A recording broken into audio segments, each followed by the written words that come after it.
mamamahayag mula sa iba't ibang paaralan dito sa Tarlac Province para sa District School Press Conference 2025.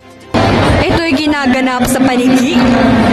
Ipinaglalaban ng bawat paaralan ng kanilang galing sa group category, kabilang ang mga kategorya tulad ng collaborative desktop publishing, online publishing, radio and TV broadcasting at mobile journalism.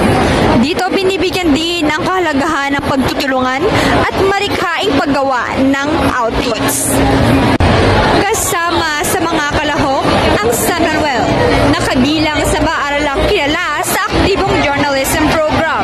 Ipinapakita ng lahat ng kalahok mula sa San Manuel hanggang sa iba pang paaralan sa distrito ang kanilang kasaysayan sa pagbuo ng artikulo, pagsisapelikula, pagre-record ng radio segments at paggawa ng graphics at digital layout. Tinatampok sa unang araw ng DSPC ang kolaborasyon sa bawat grupo, kung saan may malinaw na distribusyon ng responsibilidad upang mapanatili ang kalidad ng outputs.